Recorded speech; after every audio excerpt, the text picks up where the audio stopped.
Hello everyone, welcome to Ekavira academy. जैसा कि हम लोग लास्ट क्लास में बात कर रहे थे पैथोफिजियोलॉजी के बारे में। पैथोफिजियोलॉजी के बारे में हम लोग प्रोसेस क्या है आपका अस्थमा होने का, कौन कौन से ट्रिगर कर रहे हैं चीजें अस्थमा अटैक करा रही है, ये सारी चीजें हमने लास्ट क्लास में बात किया था। आज हम बात करेंगे मैनेजमेंट के बारे में। मैनेजमेंट क्या, दो तरह का मैनेजमेंट है आपका अस्थमा में, एक फार्माकोलॉजिकल मैनेजमेंट, एक नॉन फार्माकोलॉजिकल मैनेजमेंट। बेसिकली जो आपका अस्थमा होता है उसमें हम बेसिकली ओरल पिल्स कम देते हैं, ज्यादातर हम लोग क्या देते हैं आपको पंप वगैरह यूज करने के लिए बोलते हैं, इनहेलर देते हैं यूज करने के लिए। ठीक है, तो पहला हमारा क्या है आपका फार्माकोलॉजिकल में एडरेनर्जिक एगोनिस्ट। ये ड्रग जो है ये क्या काम करता है, ये रिलीफ करता है आपको ब्रोंकियल मसल्स को क्या करता है, रिलीफ दिलाता है। ठीक है, इजीली आपको क्या कॉन्ट्रैक्शन के लिए वो रिलीव करता है। तो इसमें पहला कौन सा है, एपिनेफ्रिन और सैल्मेटेरॉल। ये जो दो ड्रग है वो आपको क्या करते हैं, आपको जो ब्रोंकियल मसल्स है उसको रिलीव करते हैं।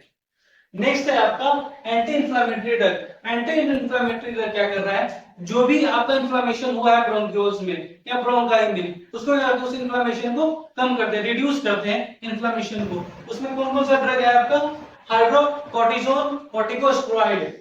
ठीक है, कॉर्टिकोस्टेरॉइड में भी डेक्सामेथासोन और भी ड्रग हैं। ठीक है, जो क्या करते हैं आपको एंटी इंफ्लेमेटरी का काम करते हैं। वो क्या काम करते हैं, आपका जो मसल से जो इन्फ्लाम किया हुआ है या फिर ब्रोंकियल वॉल इन्फ्लाम किया गया है, ठीक है, उसको क्या करता है, ये रिड्यूस करता है इन्फ्लामेशन को।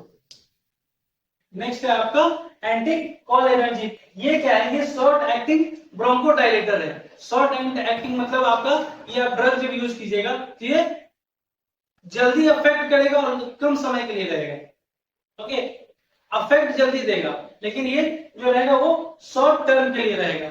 इसमें है आपका एल्बिटेरॉल। ये जो ड्रग है वो क्या काम करता है, आपको तुरंत करेगा काम।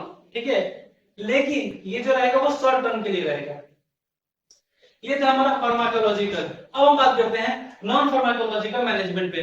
तो नॉन फार्माकोलॉजिकल मैनेजमेंट में क्या यूज होता है, मेडिसिन यूज नहीं किया जाता है। बिना मेडिसिन के क्या करते हैं हम लोग, कोशिश करते हैं कि अस्थमा को ठीक करें।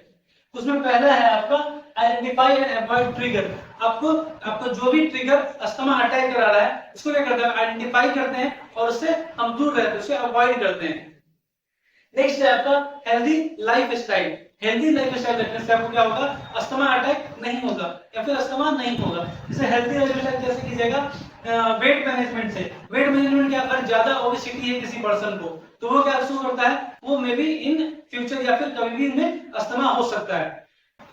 ठीक है, उसके बाद नेक्स्ट है आपका रेगुलर एक्सरसाइज। अगर अस्थमा हुआ है ऑलरेडी तो आप क्या करोगे, रेगुलर एक्सरसाइज करके उसे क्या कर सकते हो, कंट्रोल कर सकते हो। नेक्स्ट है आपका हेल्दी डाइट। प्रॉपर डाइट भी आपका क्या करेगा, अस्थमा को रिड्यूस कर सकता है।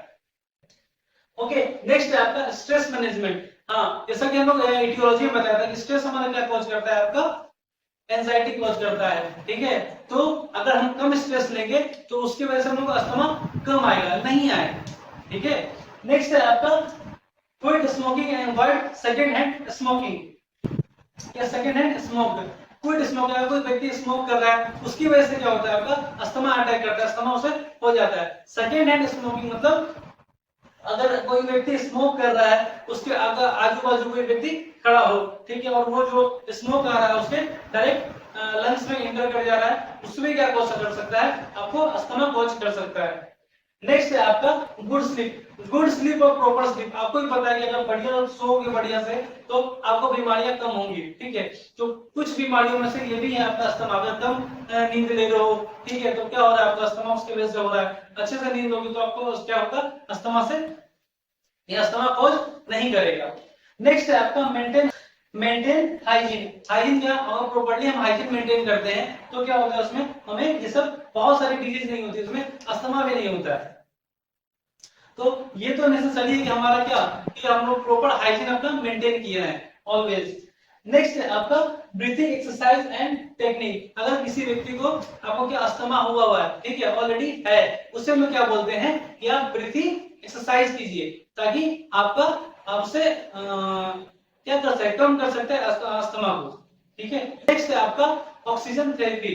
हम अगर किसी पेशेंट को अस्थमा हुआ है उसमें क्या देते हैं, ऑक्सीजन थेरेपी देते हैं।